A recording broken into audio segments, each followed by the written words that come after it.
Hi అండి. ఈరోజు మన 'బ్రహ్మముడి' సీరియల్‌లో లేటెస్ట్ ప్రోమో ఏంటంటే రాజ్ అయితే రెడీ అయ్యేసి ఆఫీస్‌కి బయలుదేరుతూ ఉంటాడు.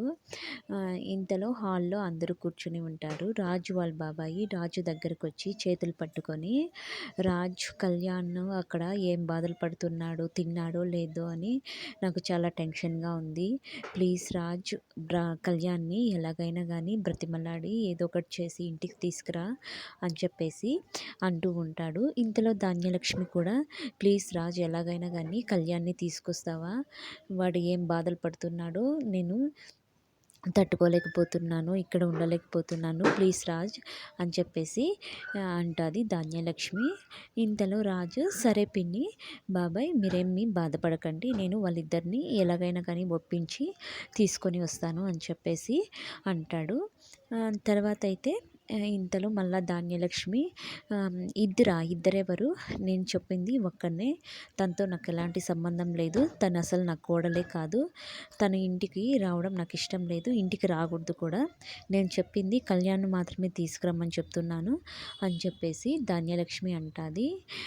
ఇంతలో కావ్య ఇందుకోసమే నేను చెప్పింది, మీకు అర్థం కాలేదు నేను చెప్పినప్పుడు ఎందుకు చెప్పానో, అప్పును చేసుకుంటే ఇలాగే ఉంటుందని నాకు తెలుసు, ఇప్పుడు చూసారా అప్పు వద్దు, కళ్యాణ్ని మాత్రమే ఇంటికి తీసుకురమ్మని చెప్తుంది మీ పిన్ని.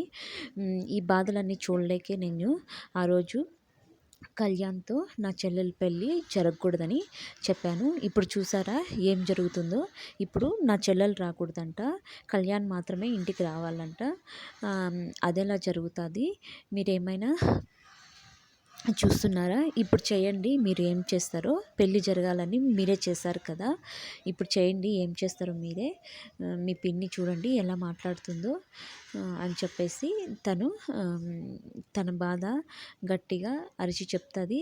ఇప్పుడు మీరు చెప్తారా మీ పిన్నికి నేను సమాధానం చెప్పేదా అని చెప్పేసి కోపంతో అక్కడి నుంచి వెళ్ళిపోతుంది. వాళ్ళ పిన్ని మాటలు విన్న రాజు కూడా అయోమయంలో అలాగే చూస్తూ ఉండిపోతాడు. ఇంట్లో వాళ్ళు కూడా కన్విన్స్ చేయడానికి ట్రై చేస్తారు ధాన్యలక్ష్మిని. పెళ్ళి అయింది కాబట్టి అప్పు ఎలాగైనా కానీ ఇంటి కోడలే, నువ్వు అలా మాట్లాడడం కరెక్ట్ కాదు ధాన్యలక్ష్మి, నీ వల్లే ఇంతవరకు కళ్యాణ్ బాధపడ్డాడు, ఇంకా బాధపడేలా నువ్వే చేస్తున్నావు అని చెప్పేసి ఇంట్లో వాళ్ళందరూ కూడా ధాన్యలక్ష్మిని అర్థమయ్యేటట్లు చెప్పడానికి ట్రై చేస్తారు. ఇదే అండి మన లేటెస్ట్ ప్రోమో. నా సీరియల్స్ రివ్యూస్ మీకు నచ్చితే ప్రతి ఒక్కరూ లైక్ చేసి సబ్స్క్రైబ్ చేసుకోండి. Thank you for watching my videos. అలాగే ప్లీజ్ సపోర్ట్ చేయండి. Thank you.